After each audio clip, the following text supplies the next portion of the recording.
Welcome to another Planning Phase Syndicate. Take 2. Tonight we have episode 11. In this silence, you can only hear a whisper? That seems crazy to me, but I know Kylo said it. And we're going to be breaking down the new ships that are coming out, as well as for the FO, as well as the new Resistance Y-Wings. Besides that, tonight our main topic is going to be hyperspace meta, a discussion kind of on what has been going on, what we're going to get to see, how it interacts with things, and kind of just a quick breakdown of what hyperspace is, as well as a discussion about some recent in-person events as well as online events. With that being said, tonight to my left, or to my right, I have my good friend and co-host, Charles. How are you tonight, sir? Doing all right, man. On the back of the Lone Star Open, our first major community in-person event since the onset of COVID. Looks like everything from that I saw on the stream went really well, so I'm super excited about that. It's the kind of the next step in getting us back to in-person play, so I'm really excited. Yeah, so we kind of had like announcements this week, right? And then on top of the announcements, we have the new play. So, or not the new play, the new in-person play that has started. And to me, that's actually really exciting because I'm excited to get back to the tables and do some tournament play myself, as well as some like local type stuff where I get to hang out with some friends and do that as well. But with that being said, Charles, how was your week this week? I spent most of the week batching it up, man. The wife went home to visit family, so it's just been me and the dogs hanging out, playing lots of X-Wing, both in person at my local store and also online. Almost completing Assassin's Creed Valhalla, so I'm really good there, dude. It's been a really kind of chill and laid back week. Awesome. Yeah, I didn't have quite the same week, but that's okay. I still haven't got to get to play any in-person X-Wing, even though I got a bunch of new ships. I got me an E-Wing, I got me the Ghost ship, I have that Trident I still haven't been able to play, so our local this month was canceled, and I'm hoping that it picks back up here in the near future. With that being said, Matt will be absent tonight. Matt has other commitments on the personal side that he needs to take care of, so he has a reprieve to not join us. He's on assignment. He's on assignment. He's scouting out new pilots for the Empire. Or would it be FO? I don't know. What is Matt's favorite faction? I don't even know what Matt's favorite faction is, to be honest with you. I have no idea. I would assume it's Empire FO. It's definitely not Separatist. I can tell you it's not CIS. Yeah. We know that from last week. If you missed last week's episode, go ahead and check out our episode 10, where we break down swarm metas for CIS, and then talk about some crazy ship interactions that we have. Tonight is going to be a little different. I apologize if you're used to the main, segments that we have and those different things. But really the big thing that we're going to be doing tonight is I really want to break down those new ships. And the best way to do it is to kind of talk a little bit about hyperspace. So why don't we set up our Academy 101?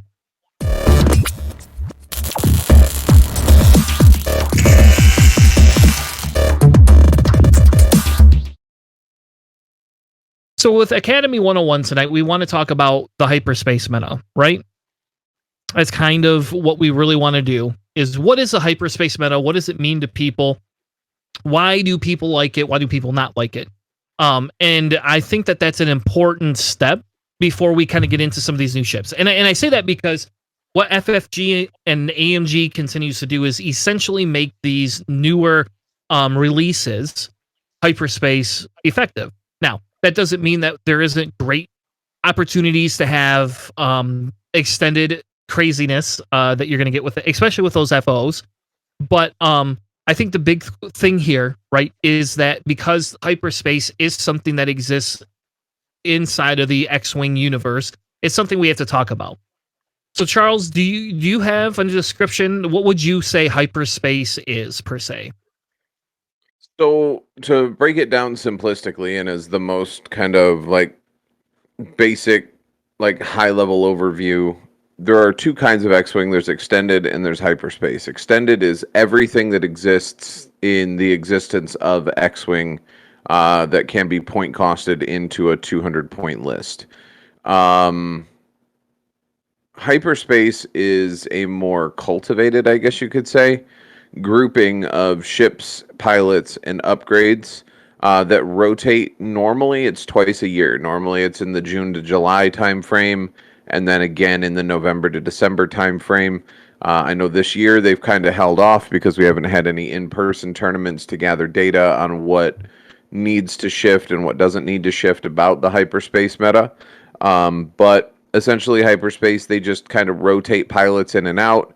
If something's too powerful or being played too much, it's rotated out of hyperspace. If something's been out of hyperspace for a while, maybe they rotate it back into hyperspace. But generally speaking, it consists of only things that have been released since 2.0 started. And then, as you stated, Chris, anything that has been released, automatically goes into hyperspace legality until they pull some of it out again. Yep. And so let's bring up the screen here. The hyperspace, essentially the way FFG described it years ago, is a game mode that introduces another means of refreshing and involving the X-Wing metagame. What they call the metagame is the unofficial set of rules governing builds, lists, strategies, and what players want for competing at a high level. Now, while I agree with that, and agree with their explaining it that way, my qualm with that discussion is saying that it's only valid if you want to be competitive. And I'm saying that's not true. I think what it does is it levels the playing field, like you said, Charles, to allow for only being able to use 1 or 2.0 ships and not having to worry about some of these interactions or some of these other ships that nobody else can get. And the Alpha class Star Wing for Empire is like the prime one that you have to deal with. Good luck finding that thing for under $50 or under $100 in box. It's just crazy expensive. Not that that thing isn't even that great, but you just can't play it. Completionists want to have it. Yeah, that's me. I have been looking, so if anybody knows of some cheap ones that are not $50, I'll be willing to pay not market price, whatever people paid for them new, plus shipping. But I'm not in that much of a hurry. I need them for $50 a piece. Anyway, with that being said, so that's kind of what they try to explain, the hyperspace is. It's another way for players to play. It's very similar in my opinion, but just with restrictions. If we go to this other page here, and it looks like I gotta move it over for y'all. There we go. They kind of describe it as they have 3 simple reasons why they want it, right? It's a way to refresh, kind of like Charles says, the X-Wing meta. It gives players different ways to play and allow competitive play to be available for new players just getting into it, if that makes sense. So on a simple whole, that's what hyperspace is. That's what we're looking at in hyperspace. And so I say that because I think, and this is where I kind of want to go around the board. What does hyperspace mean to you, Charles? Like I know we just gave technical definitions, but in your personal world, like in how you are as an individual, how does hyperspace fit into your gameplay, your personality style, things you like to do, things you don't like to do? I think that for me, it's nice to have the switch up. I enjoy hyperspace for that. It's not my favorite game format. Because I like the freedom to be able to play whatever I want to play, and so, I don't know. It's fun. It's fun to see if you can take your lists that you've built in extended and see if you can repurpose them into something that plays for hyperspace. It's a little more restrictive, so it levels the playing field, like you said. But for me, ultimately, I'm game for anything that makes X-Wing more interesting or anything that gives us another level of X-Wing to play. So I'm good with it. Okay. In my world, for me, what it does is I enjoy the hyperspace meta because it allows me to feel a little bit more fair in my play level with some other players, right? It allowed me when I first started to not have to own everything. That was a huge. I still don't own all the Scum or Rebel stuff, so like I can't play some of the stuff people are playing in extended tournaments. I just can't because I don't own it. Could I own them? Probably. You know, if I worked hard enough at it. Do I really have that kind of money? No. I'm a CIS player, so I'm broke as hell. And that's just the thing is, for me, that's kind of where the hyperspace comes into. Now, like, we talk about the competitive side of it. Yes, of course, it fits my competitive nature quite a bit. Like, I enjoy that side of it. And I like to win. And hyperspace allows for both of those things to kind of happen a little bit easier, I guess, if that makes sense. Absolutely.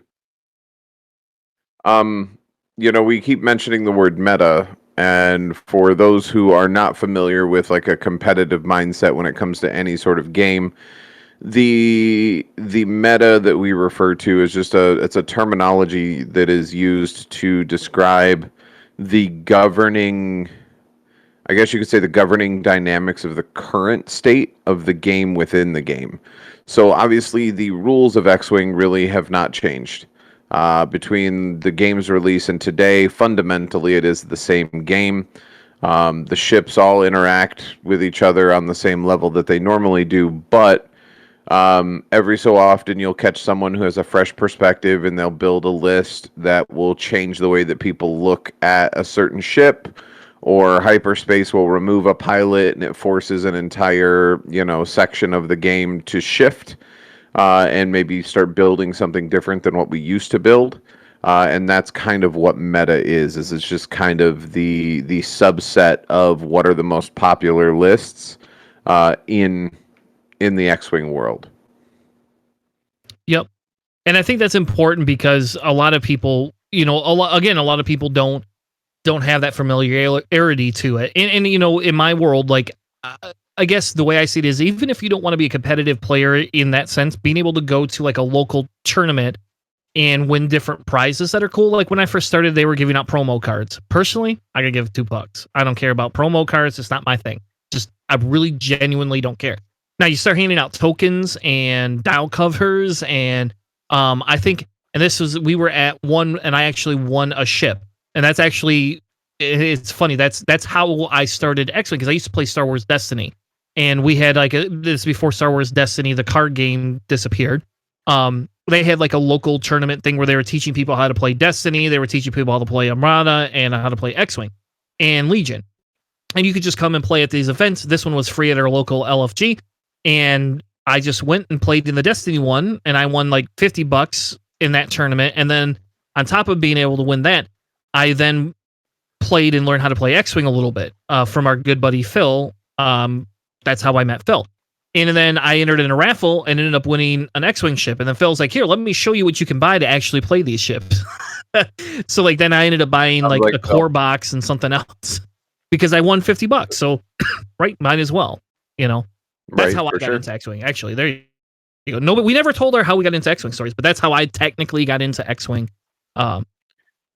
Through a local game shop. Mine was at the Gen Con I attended. It was the release of it, so I bought it because it was Star Wars, and when you are a Star Wars nerd, everything that is Star Wars ends up getting purchased on a long enough timeline. And then I got out of the game because there really wasn't anything other than the starter set. And then a buddy of mine drew me back in because of Scum. The release of the Scum faction is when my official entry into X-Wing and everything back kind of did its thing. Yeah. And I think that's like the key here, right? Is that you really want to be able to have a unique play experience. And I think hyperspace allows for that. And that's why I enjoy the hyperspace side of things more than other things, I guess, right? Is because of that. Sure. Yeah, I think that one of the things I enjoy about hyperspace is, or at least until recently, is it was always changing. So when you started to get tired of the lists that would kind of dominate the hyperspace tournaments, around the time that you would start getting tired with that is when they would release the new points, and everybody would get excited about trying to reconfigure their lists, putting in new ships that maybe went down in points, getting rid of some ships that went up in points, changing out upgrades that got change to maybe be based on pilot skill or based on ship size, that sort of thing. So there's a lot of different revolutions that change and allow people to rebuild their lists and try and find new ideas that previously didn't. Yep. Now, with that being said, let's kind of get into just let's kind of get into at some of the lists, right? So let's talk about the most recent actual in-person event, which was hyperspace, was called the Lone Star Open, and that was in Texas. And it was a really fun. It was a really fun, event that I wish I could have gone to, but you know how it is. It's not always easy to get in. So this essentially was day one. And these are kind of some of the lists. So what you're seeing, what we'll see here, and we could predict pretty hardcore, is that we're going to see a lot of Zam, whether it's a crew or pilot. That seems to be a big thing. We see General Grievous if you're running droids or CIS. You're going to see some sort of Bosk. Bosk is all over the place. I swear to God, everywhere in the world.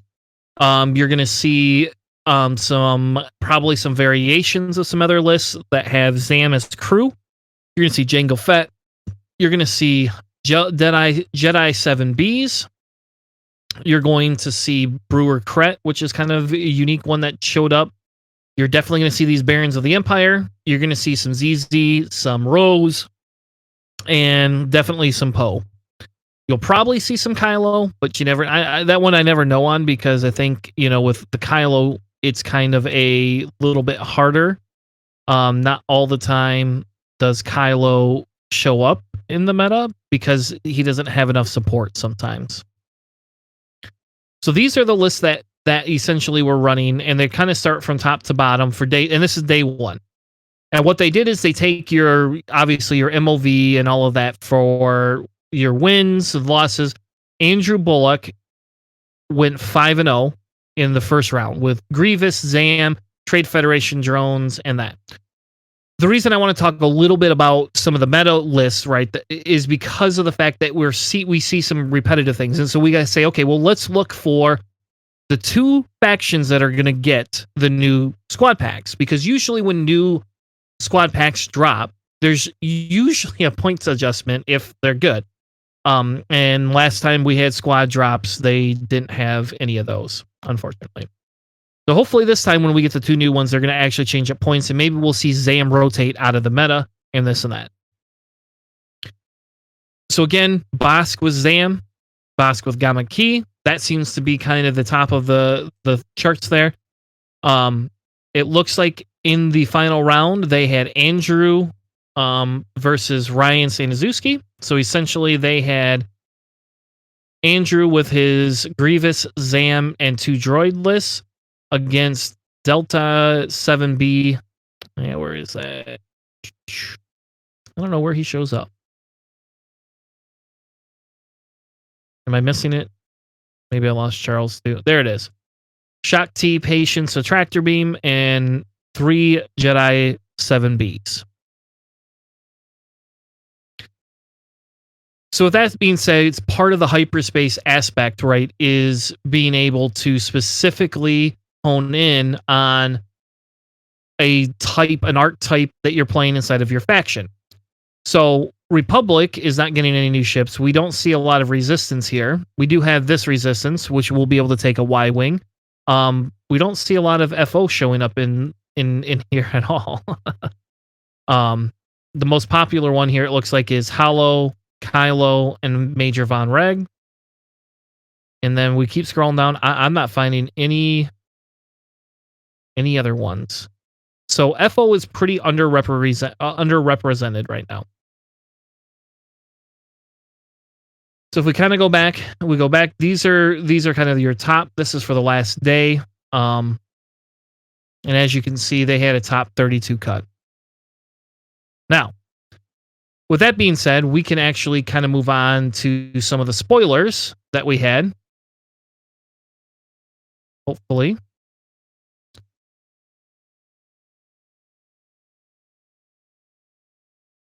Because the spoilers that we're going to be getting involve new or newer ships. So we are getting a resistance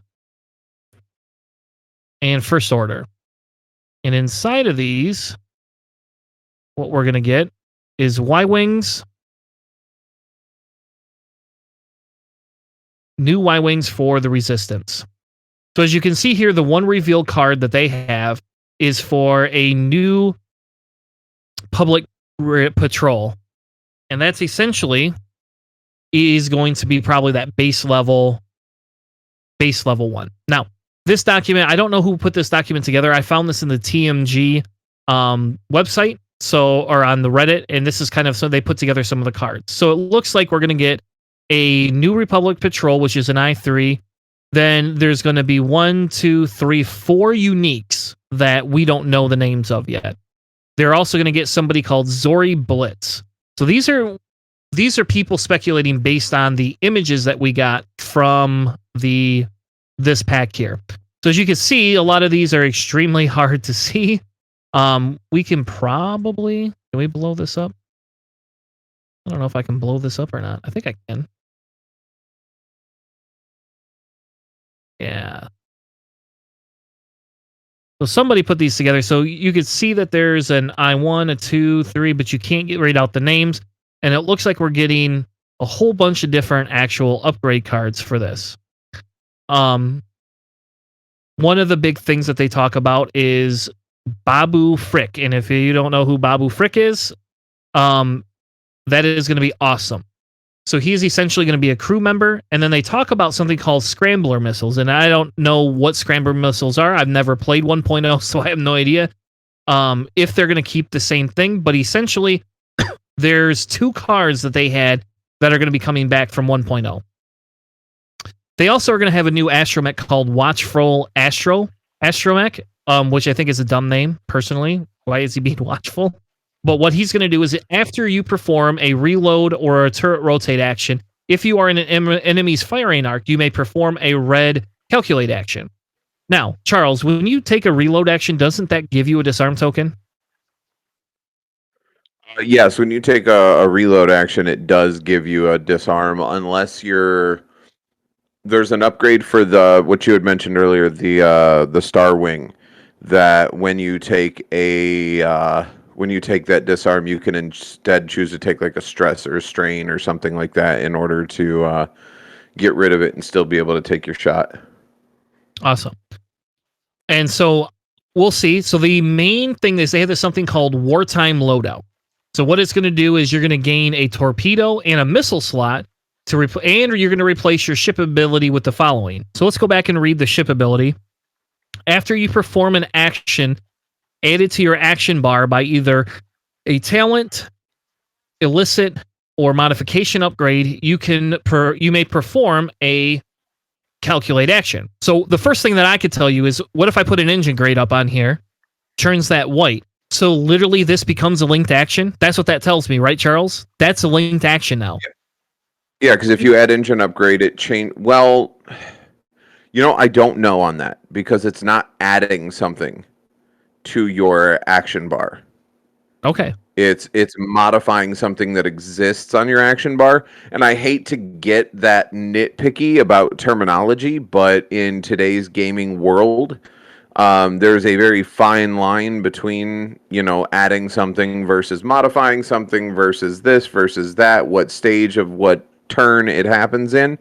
So based on the understanding that it's adding a boost to your bar, then yes, it would be a boost to calculate action.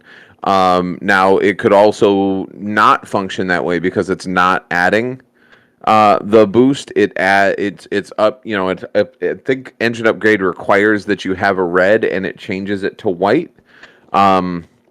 But I'm not 100% on that. Can you pull up engine upgrade? I think so. Depends if my YASB will load. You know how well my YASB likes to load. So while it's loading, or I guess we could put TTT up, couldn't we? You probably could. Yeah, because this doesn't want to load at all.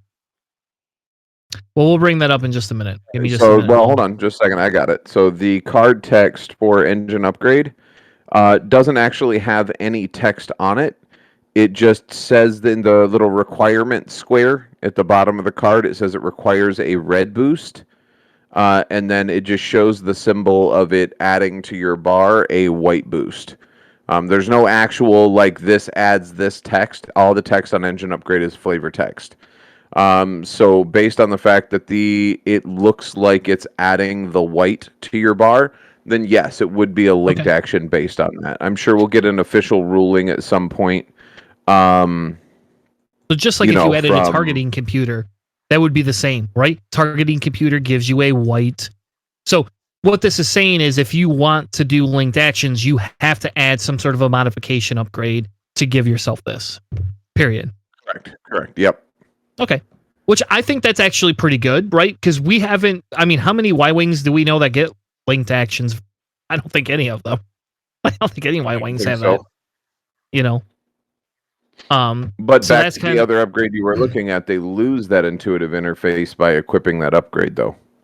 Yes, that is true. So let's go look at what that other upgrade is. So wartime loadout, you gain this while you perform a missile or torpedo attack. If the defender is in your bullseye, your crit results cannot be canceled by evade. So that's essentially what that's giving us that auto blaster's munition.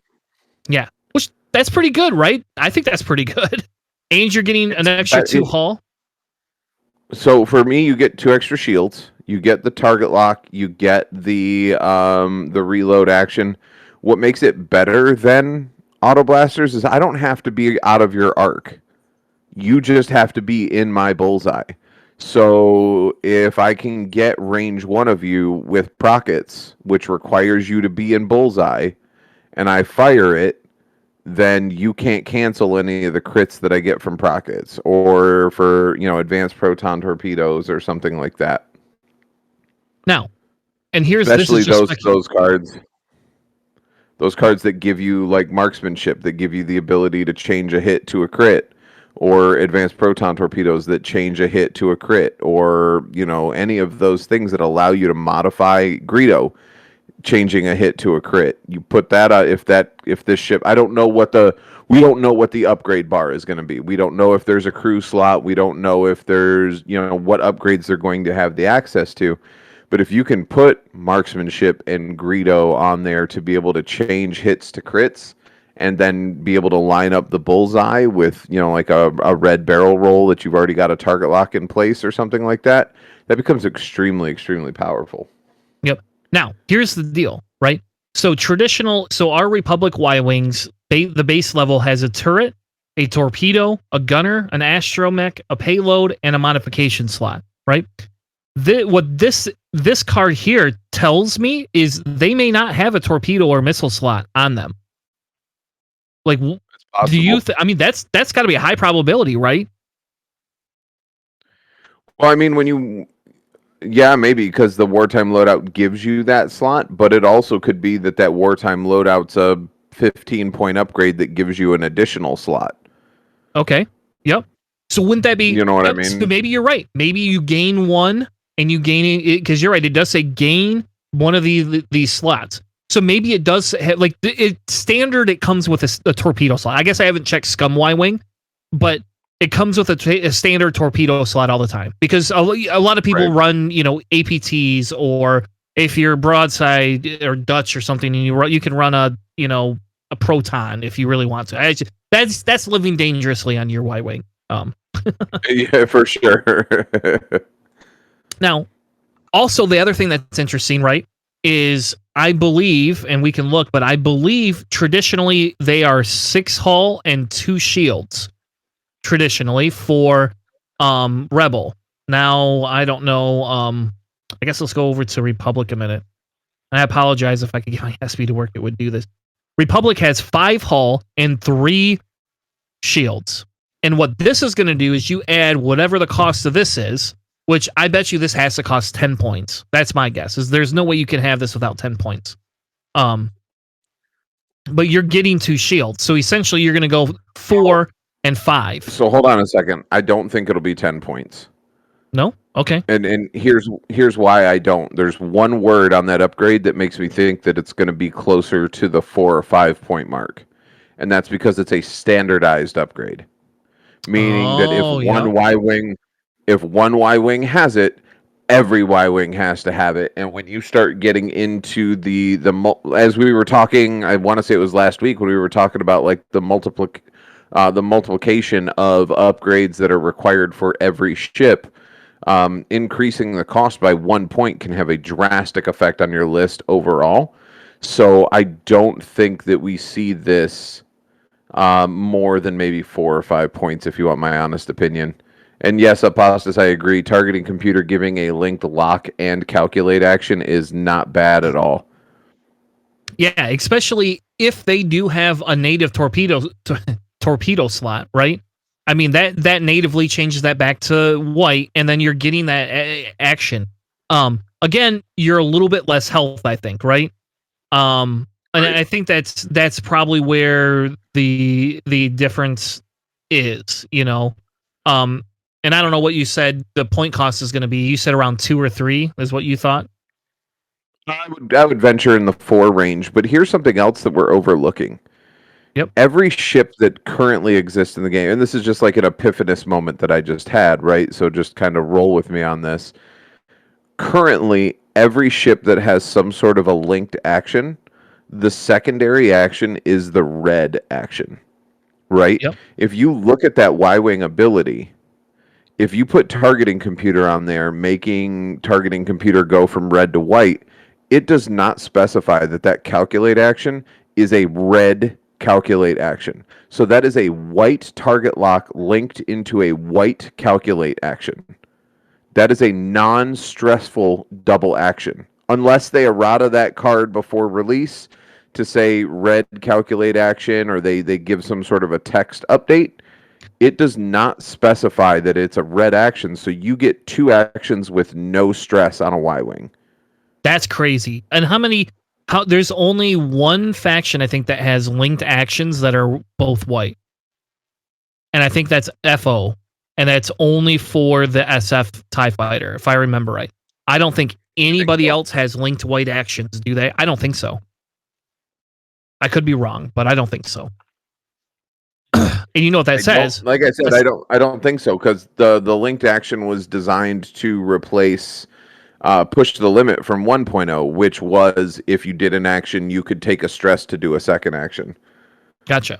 Basic shield upgrade is 4 points for a 1 agility ship. If that config is less than 8 points, it's a disgustingly good deal. I agree, Apostas. I think it's going to be, a 4 or 5 point upgrade. But again, with it being a standardized, if you cost it too high, it's not going to see play.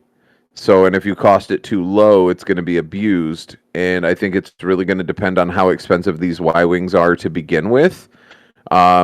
Because you normally don't see a Y-Wing swarm. I mean, even with like Rebel Y-Wings, I think the most you fit is 4, isn't it? No, 4, maybe you can 5? get 5. You can get 5 with upgrades if you want. They're Okay. 31 points, I think. Oh, the Drea swarm. Yep, I forgot about that one. Thank you, Apostas. But they don't have, I don't know where where the hell's, there it is. They won't have a lot. So they're 30 points base level. Yeah, so the most you're going to get is 6 with no upgrades, and that puts you at 180. Yeah. So I don't think I've ever seen anything more than 5, but that's just me. Now, here you go. Yep. No, because you normally want to fit stuff in with it. Yeah. So think of it this way. And this is the other thing too, Charles, right? This dial stays open minus these 2 hards, the 4 straight and the 4K. The rest of the dial stays open if it is not a red calculate action. That means there is no consequence to doing that. No. It's just a free God help you if there's calculate. And God help you if there's an astromech slot on them that gives you that R3 astromech that allows you to turn those 2s blue as well. you are probably the most unpredictable ship in the game if that's not a red calculate, because there is no constant. Like you said, unless you're doing a turnaround or a hard 3, you get double actions every turn. And Yep. you don't need to take them. If you take your target lock and you don't use your target lock, then that's just, you know what I mean? That's like a single action type thing.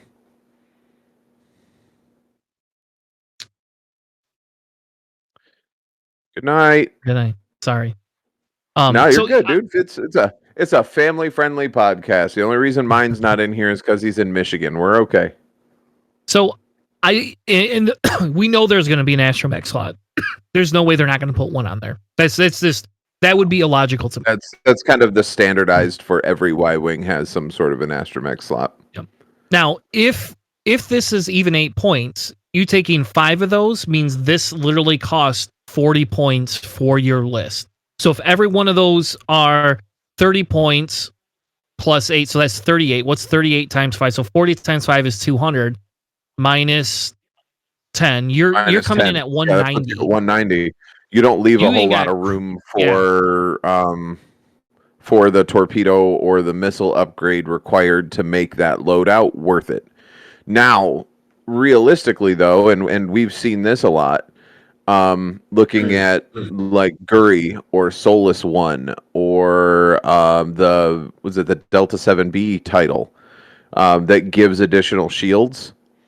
Like Guri, the Virago title gives additional shields in like a broke version of Afterburners. Like it's only a 2 charge or, you know, like a mild version of it. But it's still one of those things where if it's decent enough in points, people might use it just to increase the viability. So, you know what I mean? So if these come in at the same base level, let's just say the Y-Wings come in at 30 points just like Rebels.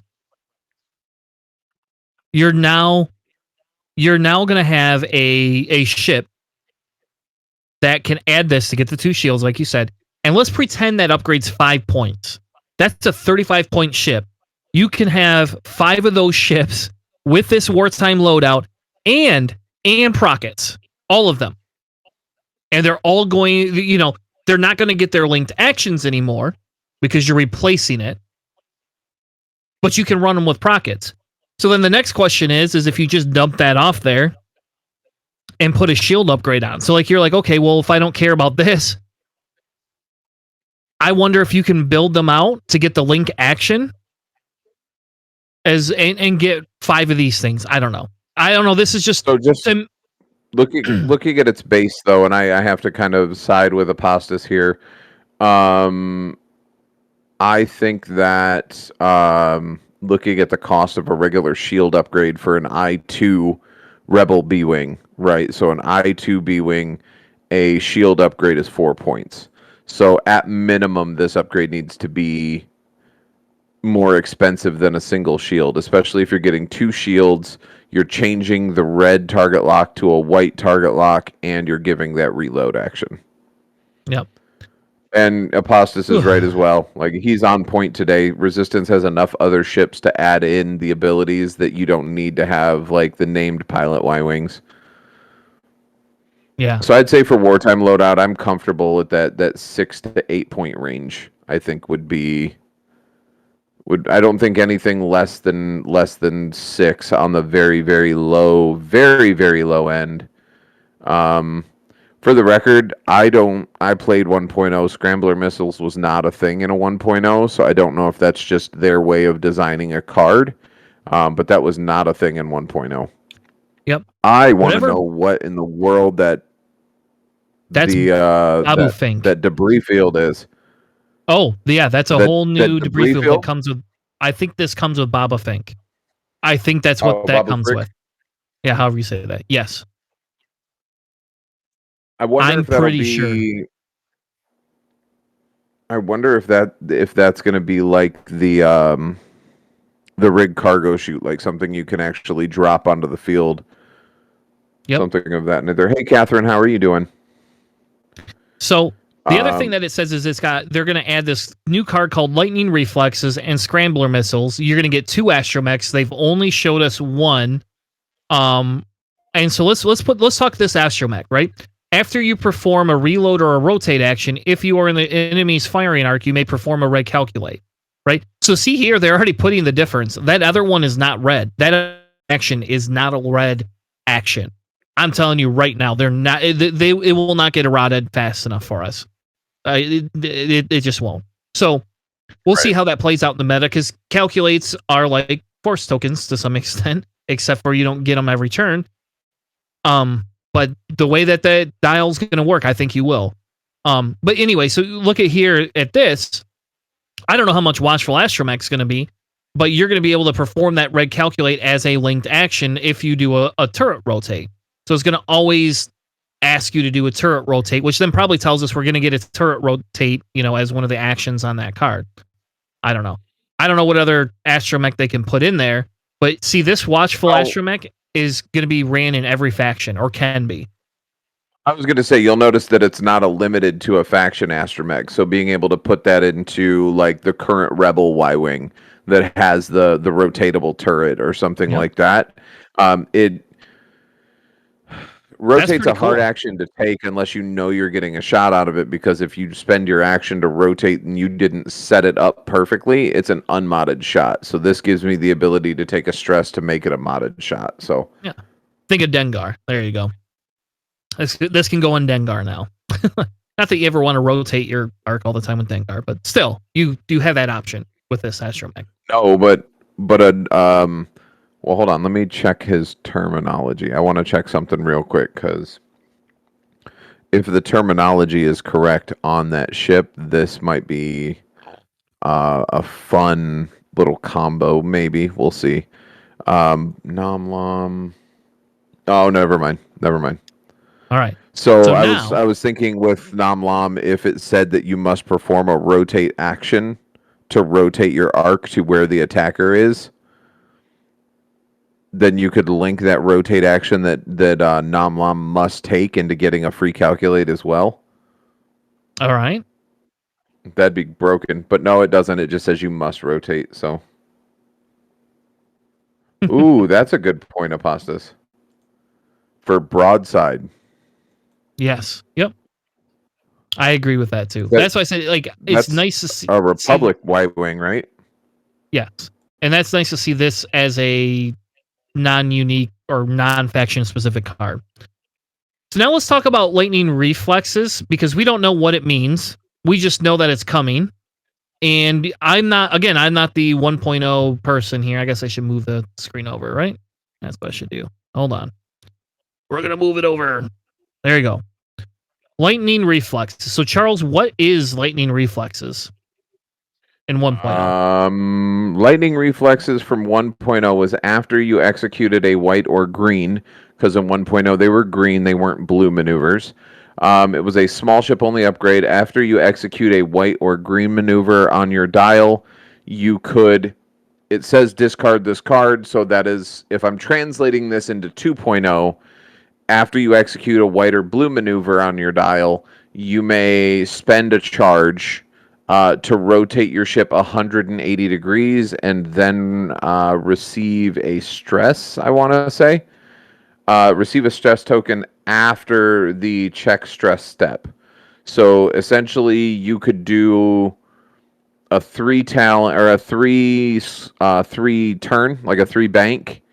Spend this reflex to rotate 180 degrees and receive a stress token, but it would be after the check pilot stress, so you could still perform a regular action after rotating the 180 degrees. So you could still take your focus, you still take your target lock, your evade token, whatever you wanted to take.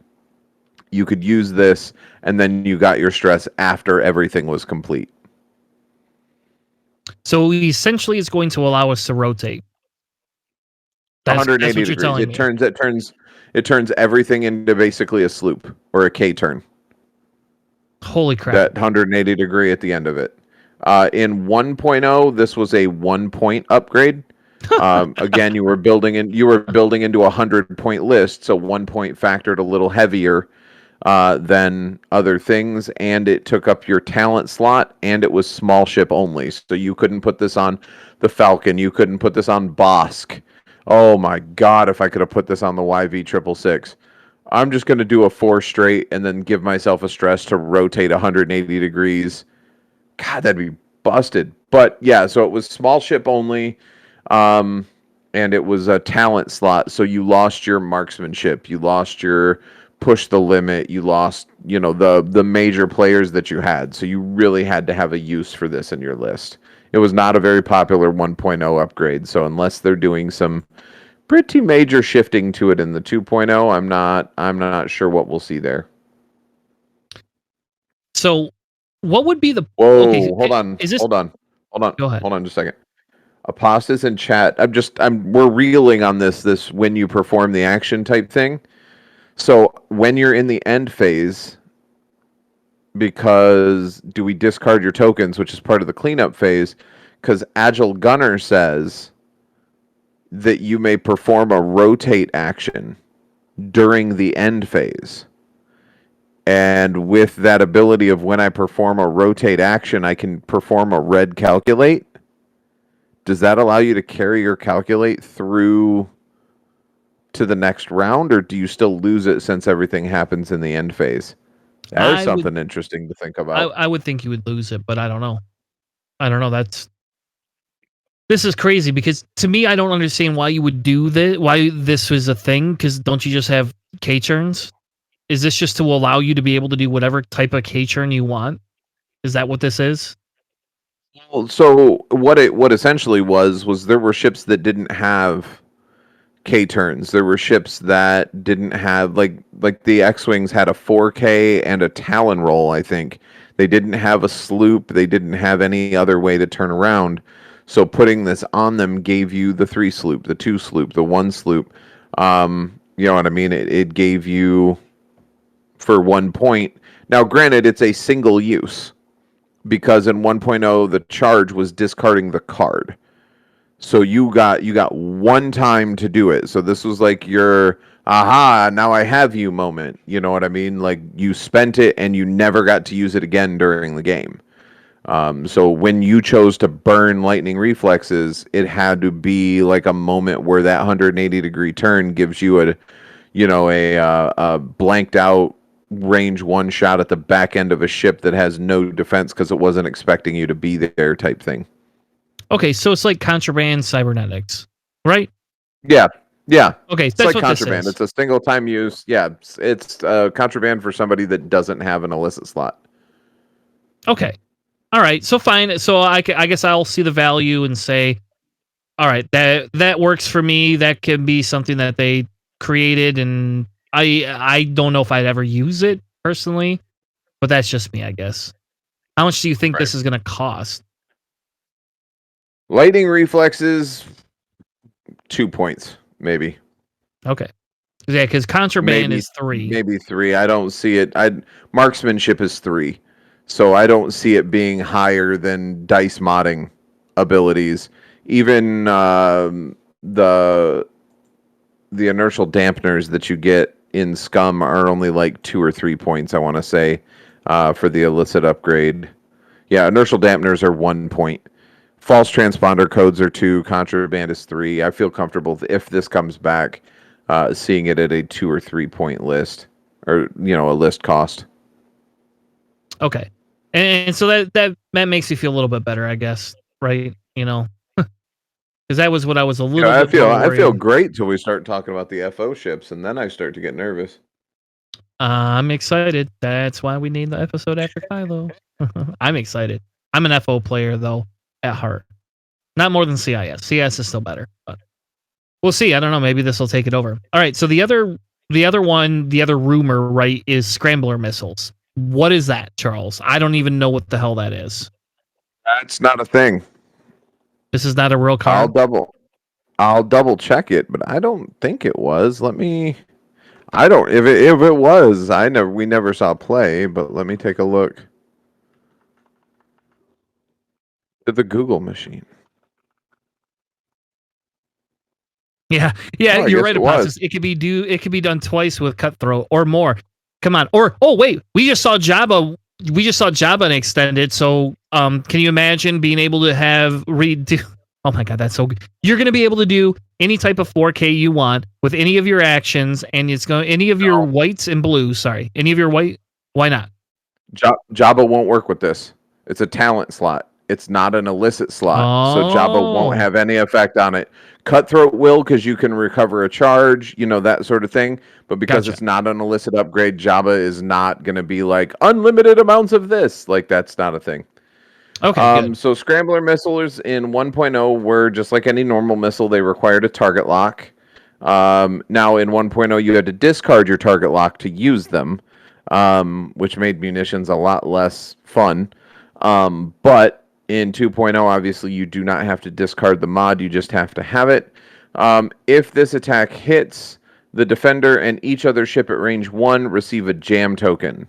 Then cancel all Oh results. my god. So Oh my god. yet another missile that does no damage, but has the ability to wipe tokens. Like for instance, using your CIS swarm, I hit your little buddy on the rock with this, and it jams off your linked calculates that you have so expertly set everybody up at range 1 to have, and now all of a sudden you have an entire group of your droid swarm that is unmodded.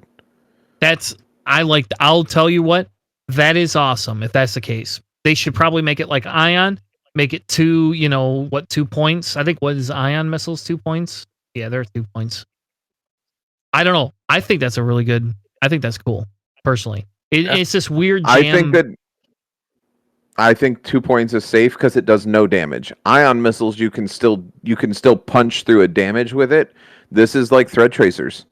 It's thread tracers, but with a jam instead of giving everybody a target lock. And thread tracers is what, 2 or 3? 2. Yeah, so I comfortably sit this in that 2 spot. Well, that's cool. I like this action personally, but that's just me. I'm a fan of this. Now the question is, do you think this is going to be specific to Resistance, or do you think this is going to be everybody can take it? Have they ever had like a missile be like specific to a faction? Not that I've seen. When it comes to like mechanical type stuff, like shield upgrade, engine upgrade, things that are going in a non-faction specific slot, no, they're normally available for everybody. Like Astromechs I've seen be specific, crew I've seen be specific just for thematic purposes. Yeah, and I agree. Aposta's threads are probably going to go up, and if they go up, then I would see the Scrambler missile go as well. I still want to know what that bomb. That's some sort of a field. I'm guessing it'll jam off tokens or do something. I don't know, but I'm guessing Babu Fink is a illicit upgrade. He is not a crew. He's not that. Think about it. It's like rig cargo chute of some sort, but it'll probably have to do with jamming. That's my guess. It'll have to do something with jamming. Which I don't know. Is that bad? I mean, I kind of like that. I still like. I like the jamming aspect. I think that if that could become a huge thing in you don't see a lot of jam. You don't see a lot of jam right now. People run jamming beam as a joke because it's a free upgrade. But like being able to jam someone ahead of an action or after they've already taken action is really powerful because it shuts that ship down. It's ion for actions. Yeah. I don't know. I'm possibly excited by this. And that's just because I like the jam. Was this even popular in 1.0 at all? So jam tokens were different in 1.0 because they were not circular. Jam tokens persisted through the end of the phase. Okay. So if I put a jam on you, you kept that jam until you took a target lock, until you took some sort of a tokenable action, or until you did something to lose the jam effect. It was just like tractors. It was just like ion. It sat on your ship until its effect popped. Yep. Because here... So jam was a lot stronger in 2.0. And I don't think we had jam until right at the end of 1.0. I think the ship that brought that in was not the Striker, but the Reaper. I think the Reaper is the one that brought the jam action into 1.0, and that was right before the transition to 2.0, if I remember correctly. My memory's a little hazy sometimes, but that's what I remember. I don't know. It seems crazy to me, right? That's I don't know. I like that. That's to me that's a pretty awesome thing. Now, if you look here, Oh, it absolutely. must be this missile right here, whatever this is. Oh, you can't see my cursor. So it's right. I don't know how to make you see my Like, cursor. which one? Which one? So Use your words. if you look at it's the only missiles in there. I'm guessing that those have to be that tactical scrambler thing. Otherwise, I don't know what it Oh, would be, probably. right? Probably. I will say that there is a very large number of pilots listed or laid out there, so I'm really excited about. Um, I'm not a huge resistance player, right? I don't fly the ships, but I'm all for variety. And so that looks like one, two, three, six on the top row, and then a couple of generics. So maybe eight named, and then two generic pilots where they included two copies of each of the generic pilots on that bottom row there. So I'm extremely excited about that. That's going to be fun. Yep. So I'm excited for the Resistance as well. Now let's move into FO. This is where I get really excited, personally. I'll be honest. So this is the TIE Whisper, which, and I'll be honest, what I hate about FO is everything looks the goddamn same. So like, this very much looks like a silencer. It's not. I know it's not, but it looks like a silencer. You know? It's an upgraded version of a silencer, right? Yeah.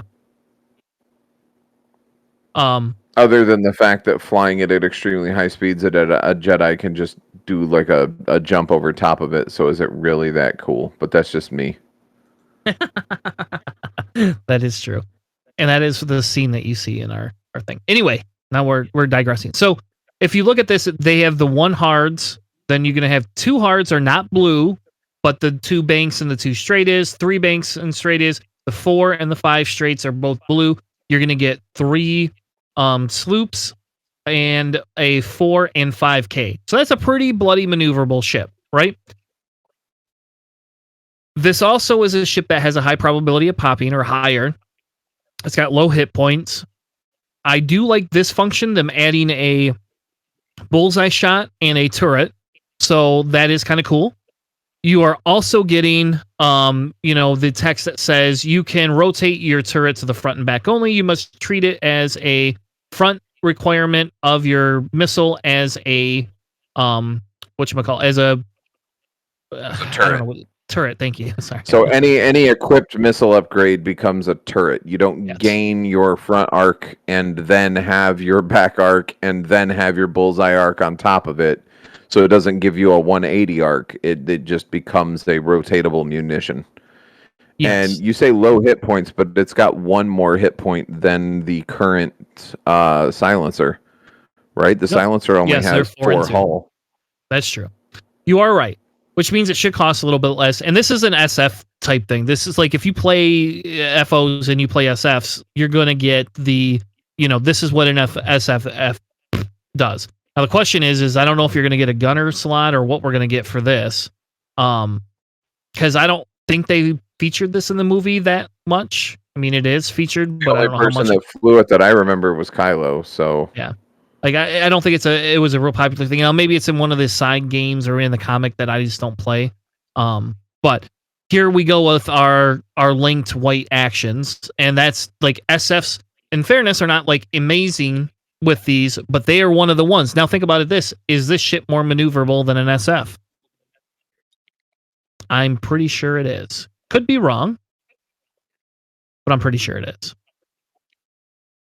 They also will probably cost different too, right? It's going to be a different cost than that. So yep, so there's your SF. Silencer has 4 hull, 2 shield. The Whisper gets 3 2. Yep. So there's our SF.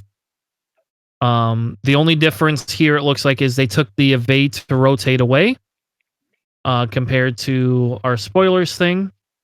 So you're just getting an evade and you're just getting a target lock, whereas in SF, you could both of those are all linked actions. Other than that, it is pretty much the same. So it's telling you if you want to take either of these, you have to be, really certain.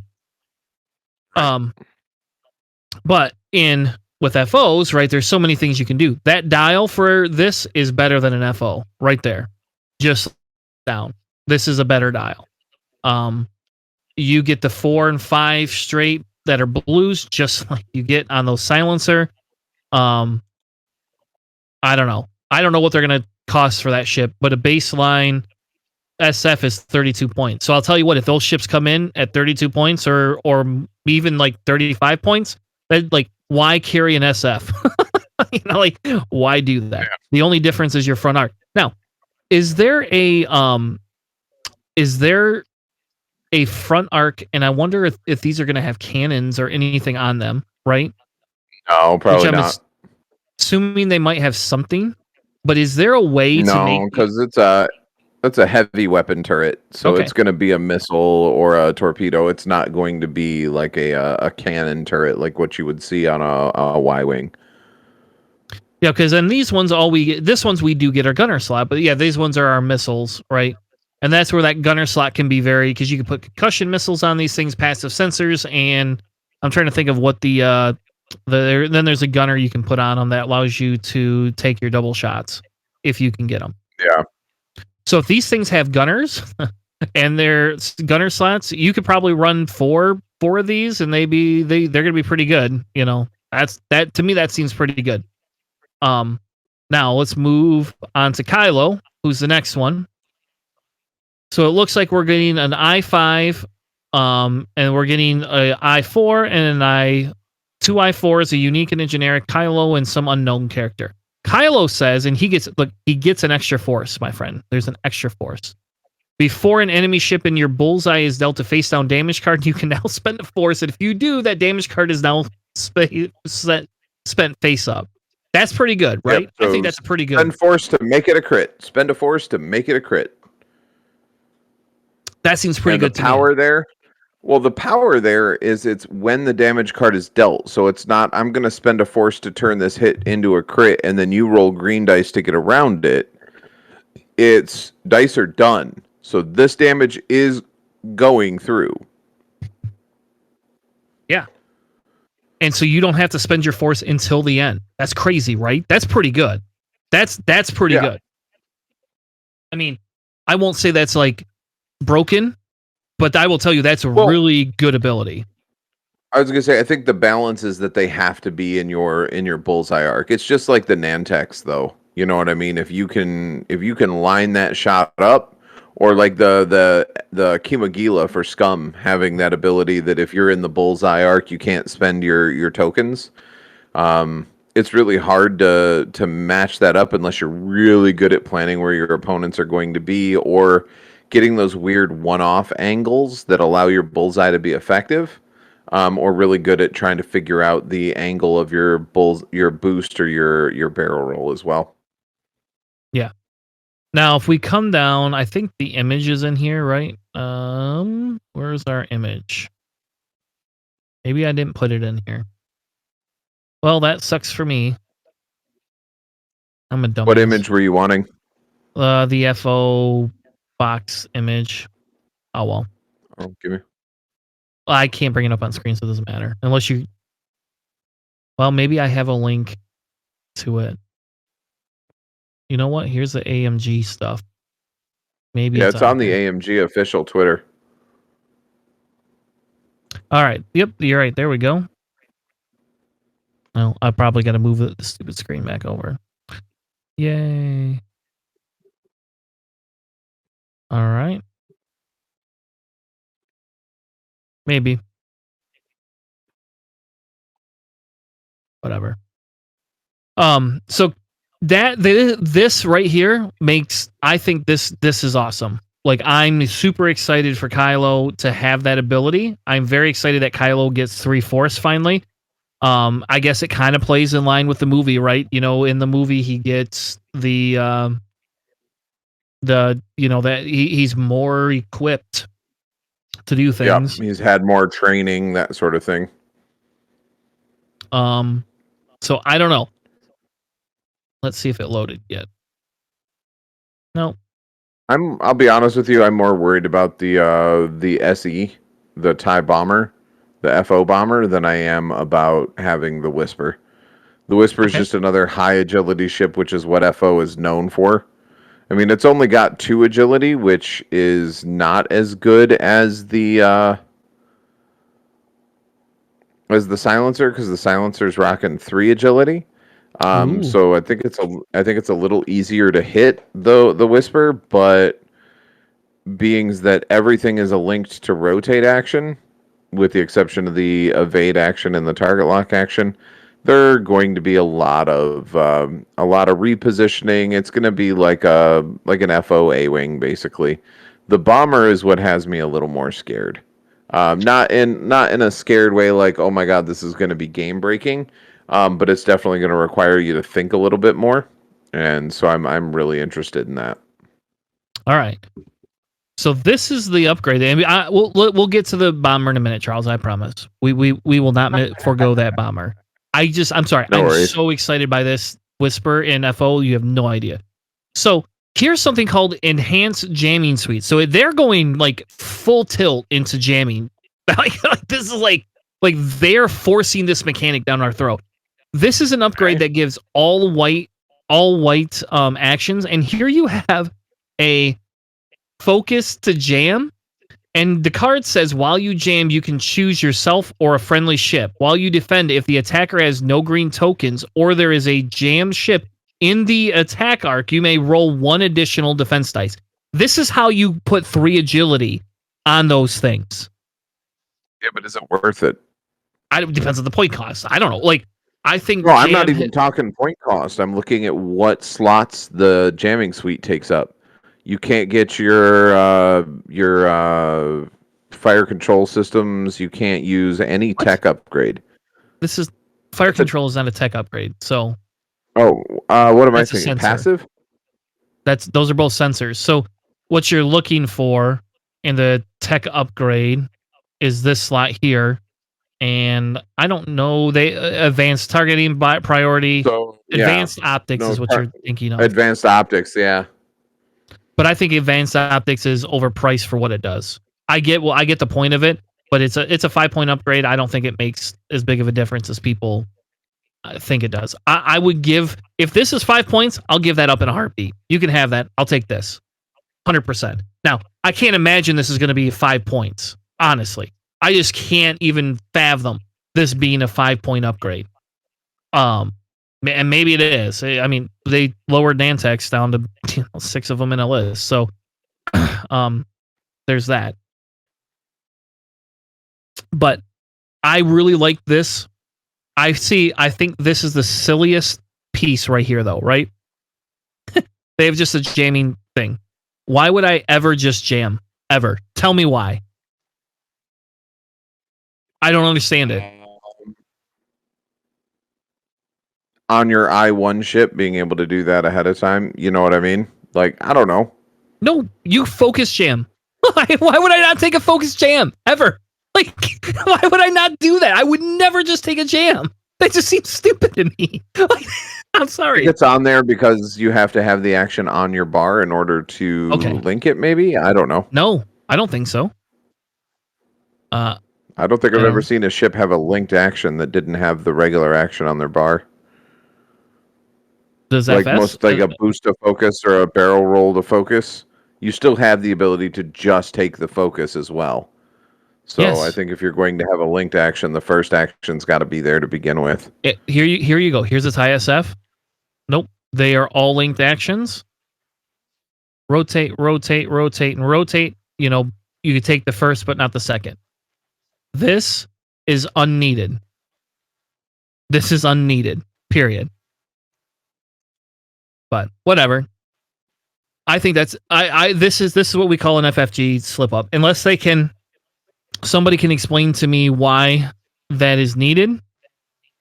Where they're going to give me another card that allows me to take. Maybe they'll A second Maybe they'll action? increase the range to be a range 3 for jam. Because right now it's range Oh, 2, right? oh man. No, it's range 1, isn't it? So It's range 1. I thought it was range 1 to 2. I don't know. We'll Why have do to you make Google me it. look things up, Chris?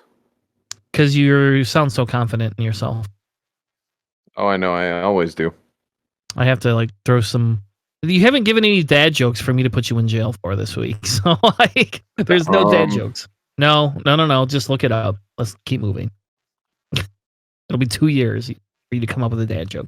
But okay, whatever. I'm wagering this is a 10 point or more upgrade, period. There's no way that that can be less than 10 points. and it's not standardized, so you're going to see one support ship that Yep. becomes like the jamming ship.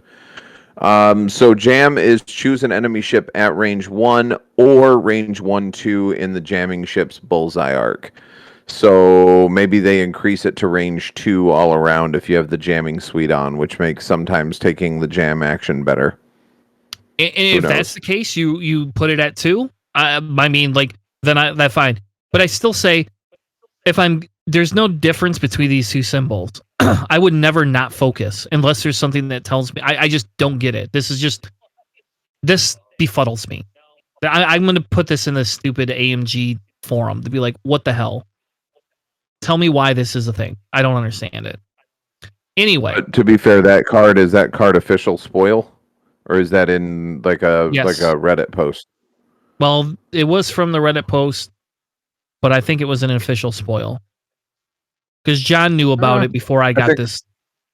I think this looks like somebody took a picture of the card. This doesn't look like an official spoil that was from AMG. So it could just be like a first run before they realized, oh, we forgot to put ink on all of this, and then it's a red jam action for all of your linked, and a white regular jam action. You know what I mean? And that would make more sense, at least, right? I mean, that would at least make sense to me because I can't imagine they're going to change the jam feature. Like, I just don't see that as a viable thing that they're going to actually do. I just can't imagine that they're going to do that. Right. No, for sure. You know, and this is FO specific. So yeah, and this says it is only for the TIE Whisper.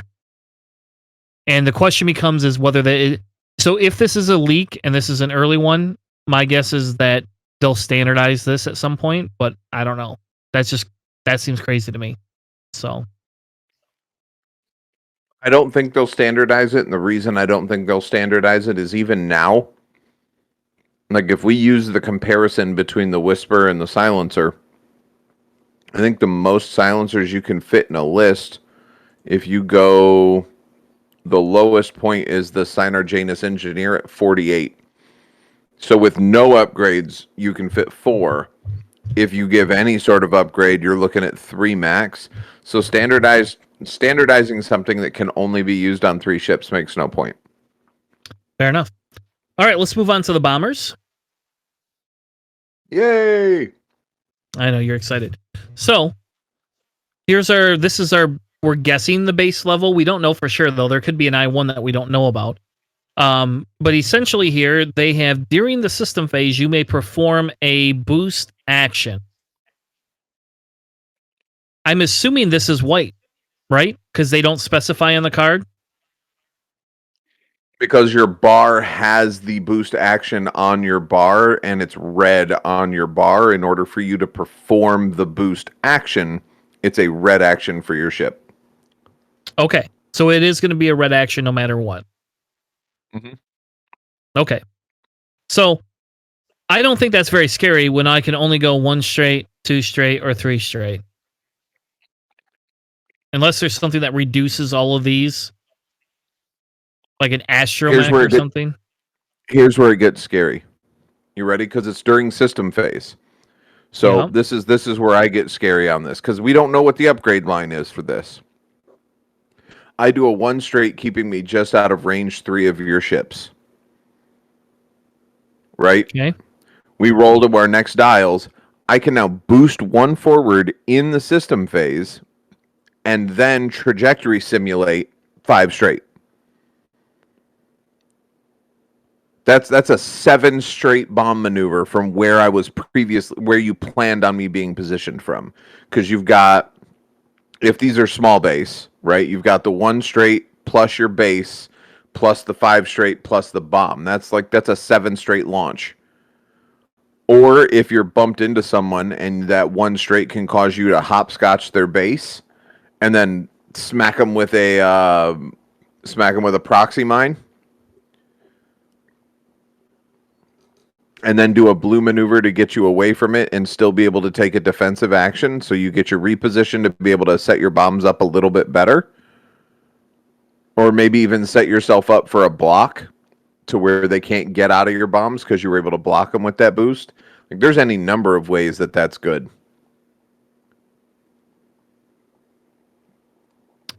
I guess. I don't know. I don't see that as I don't know. I don't see that as a deterrent personally, I guess. I don't know. I guess I don't see the fear aspects of it that you see here. So again, it's bombers are weird because their stat lines are interesting. Their upgrade bars are normally full with different stuff because they're not designed to engage. Right? They're designed to be chunky ships that are carrying munitions that, like you said last week, the alternate win conditions. Right? I don't have to shoot your ships out of the sky as long as I can carpet bomb the field where you're going to be and allow you to just take damage that don't require me to roll dice to hit you. Right? You don't get green dice; you just get what your red dice are going to roll. So by being able to reposition myself pre-maneuver, right? Because you could boost during the system phase, then do your blue maneuver, then do a barrel roll to target lock, and still be able to drop bombs and do everything you need. And that's 3 actions taken in a turn with the boost, the barrel roll, and the target lock being taken. Yep. And the probability is they're going to have a gunner slot. They'll probably have the torpedo and the missile slot, just like the Empires do. They're going to at least have one bomb payload slot. Yep. One payload slot at least. And at least probably one modification slot. And because it's FO, it'll probably have a tech upgrade slot. Yep. Could be wrong about that, but I would think so. So, that is a larger question then, right? I mean, again, I guess to me, the fear is not there. Because you only, if you're not going to get a astromech to clear this, you're gonna be predictable. I guess. I don't know. I don't know. So I don't know. The other thing you have to think about when you look at regular bombers, right? Like the TIE bomber, for instance. Once you complete that run, unless you do a K turn, you're removed from combat for a considerable amount of time as you turn that big old fat boy around to get him back towards it.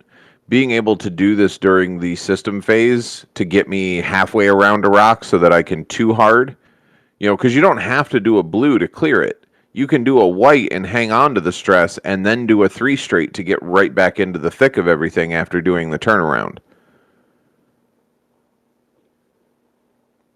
Yeah, I mean that. Or you can do the red reposition with a blue run 1 straight followed by a reload into evade. Because what is an engine upgrade? That's a modification, right? Engine upgrade's a mod slot. Because I don't see it in here. Engine upgrade is points cost. Your base is small, so why can't I add this here? Oh, I probably don't need it because I don't have a red. Oh, I don't have a engine upgrade. I was gonna say it requires you. The restriction is you must have the red boost action in order there you go. to. Then there you go, Charles. So there's that. If you want to talk the scary part, that's the scary part. You can put if these have a mod slot, it's now a white action. Therefore, leave your dial. That's ailerons. Yes. That's ailerons. Yes. So if we want to talk about scary, that is more scary. Yep. Which we have that, but the one that we have only has 4 hull and no shields. So this one has 2 more. Medium base. Yep. Now this might be a medium base too. We don't know if it's going to be a medium or a small base. I'm guessing it's a I small can base, check but because there's hold on, because there's a picture of the ships on the AMG official Twitter. It is a small base ship. It is the exact same base as the Whisper. okay. So, yep, you're right. I see that right there. Max Brook was commenting on this. Hey, ain't that something? Anyway, so okay, engine upgrade is what, 2 or 3 points? There you go. That can make this scary then, because then I agree with you. You don't have to worry about blue maneuvers unless you're doing the barrel roll to target lock or this to an evade. Yep. And you're a bomber, the probability of wanting to take an evade is pretty low. You're going to want to put munitions on this, that type of a thing. Yep. Overall, I'm excited for the new blood. I'm excited for new ships to shake things up. I'm still holding out hope that sometime near December we'll get some sort of an announcement that we'll get some Mando ships when Season 3 drops. And when the Book of Boba Fett comes out, maybe we'll get a... I don't see them re-releasing the Slave One with like newer upgrades because there's no new version of the Scum faction like we have Rebel and Resistance and Empire and FO. There's no like new and improved Scum faction, but maybe we'll get like a new Slave One title or a Boba Fett Starship title or something like that you can attach to the Slave One that allows you to fire your cannon out your front and your back or something. I don't know. I would be okay with that. I would rather just see a new ship come into the faction. And the Mandalorian ship is the first thing. It's like, okay, why have we not got a Mandalorian ship yet? Sorry. Give me a Mandalorian ship. Give me a damn Razor Crest. For fuck's sake, this is ridiculous. You know? The only reason that I think they're not is it got blown up. So maybe they're waiting until he gets a new ship before they're releasing it. You want to make a bet that he's just going to put it back together? I don't know. That thing got pretty burnt, bud. Like, it was gone. It wasn't just like, oh, we blew the wing off. It got incinerated, so. That is true. You are correct. You are correct. I really hope we get Bo-Katan's ship. That would make me happy. The what do they call that? The Big Fang. Oh, the Gauntlet or something like that. Yeah, the Gauntlet fighter. I'd like to see that in the game. I think we need like a medium base fighter style ship because right now the medium base options that we have are either the fire spray or other bombers. We don't have any like knife fight medium base ships, and I think it'd be fun to have something like that. So now really the question is, now that you've seen all of this, you've seen everything, what are you going to run? I guess you're probably the wrong person to ask this question. Oh my God, I should never ask you this question. You're going to run Scum. I know. You never run anything but Scum, my friend. Nothing for you. We got to get you into another faction. Maybe we should crowdfund it. Somebody, crowdfund people sending me ships so that I can run another faction. Yeah, there you go.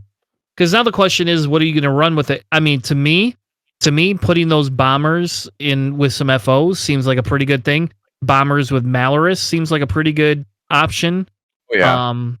I don't know what those bombers will cost. Discipline doesn't exist in FO. Oh, Discipline's Empire. Never mind. Discipline's Empire.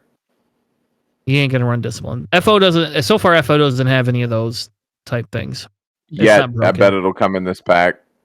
Probably. We don't know, but I mean, I see some FOs maybe running. Malorus or Gideon is kind of a good thing. Gideon would be a pretty big one because he's cheaper than Malorus, and once you're unshielded, you can use it. I don't know. I see that as those are all possibilities. FO doesn't have a lot of good coordinating, so really you have to take Malorus. We don't, or you have to take some sort of shuttle to get a crew on it, because I don't think there's crew on anything except for the Z class light shuttle and I can't remember the name of the Upsilon. That's it. Right. So I think that I would be excited to see some Whisper and BA play. like the Yep. BA interceptor and the Whisper interceptor mixed together for some ace style flying. I think that's going to be terrifying. Just the sheer maneuverability of those ships and what they can do. Especially if you can pull off maybe having like a lower initiative silencer that has that jamming suite, and you pair that with like Von Reg and Hollow, so now you're passing tokens off after they've missed an action. So you could stress jam somebody into oblivion if you wanted to. Yeah, that's true. And I think the other thing too, Charles, like if Kylo, which I'm going to guess Kylo is going to be cheaper, so a nice Kylo is what, 76 points.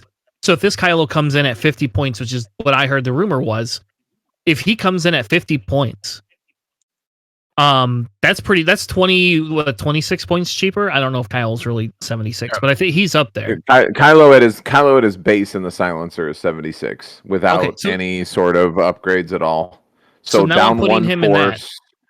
Yeah, down one force. So when we compare, you've got the Whisper as up one force, down one green die, and it's a 3-2 instead of a 4-2. So you're taking some significant hits in areas that they need to be, right? I probably would guess mid 40s to 50s. Yep. I wouldn't you're go losing 50 your auto if they're going to push them up. Yep.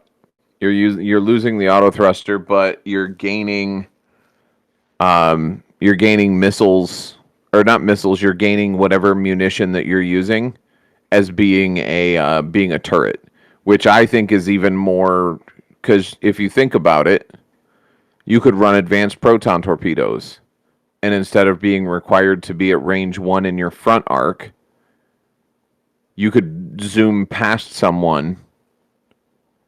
Or no, wait, that's a torpedo. I don't know if they'll have a torpedo slot on Kylo. It might be missile only. And if it's missiles, I mean, you're still looking at Prockets as a missile, or concussion missile, homing missiles, cluster missiles. If I can. How is a Procket even going to work? Because that doesn't have a front arc. It won't. No, I think Prockets will just stay because it says you have to treat the front arc as your turret. But God, could you imagine if you had like you could move your Procket around? But still, cluster missiles. Being able to fire at somebody at range 1, 2 of you out of your side. It can only be front and or back, then choose some. Oh, is it not? Okay, well, still Yep. out of my rear arc, I'm gonna cluster missile 2 ships out of my rear arc. I'm gonna fly right past you with a 5 straight, get 2 ships at range 2, and be able to still take 2 3 dice, missile slot shots. That's gonna be really strong. Or even thread tracers. I'd fly by and I'm not taking a shot, but I'm going to set everybody else up on my list to have target locks at you. And if I don't fly by, I still get my bullseye shot. So then if I'm Kylo, I can spend force to turn hits into crits. Yep. And Special Forces Gunner is what is typically you can run a Zeta Squadron with Special Forces Gunner and concussion missiles for 47 points. That's the SF version. So now think about putting that on a Kylo. Kylo, while you perform a primary front attack, if your turret is in your front, you roll an additional die. After you perform a primary front attack, if your turret's in the back, you may perform a bonus primary attack. So, I mean, Kylo can shoot front and back without missiles. No, for sure. You put missiles on them, and now you're shooting. Then you could drop your Special Forces Gunner then because you don't need it for the missiles because it only works with primary. That primary attack. But I don't know. Like you still can be able to do a lot of damage. You just can. So. All right. Well, do you have anything else for us, Charles? I agree with you. I'm going to be running the BAs. I actually run Kylo with 3 generic first order Rocketeurs or whatever in the BAs, and I think it's pretty fun and semi competitive, and it's easy to learn and run. Kylo is just insanely damaging, but you can run 3 of them naked with Kylo naked, and you can do that. So now imagine dropping Kylo 20 points. Giving me the jam. Here's a question to think about for points, though. But here's a question to think about for points. Do you think that Whisper is as intimidating with Kylo on it as Fen Rao is in the Fang. Because if we look at Fen Rao as a base with one less health and no force whatsoever, right? So you just got Fen and his ability. Fen is 68 points flat.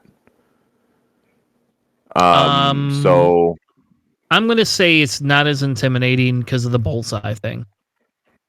Fair if enough. you So had a then, full yeah, front so arc, then you're it would be different. fair enough. Yeah. So I think in this case, not 72, which is Kylo in the thing, because you don't want to fully replace your other Kylo if Silencer, someone wants yeah. to run him in the silencer.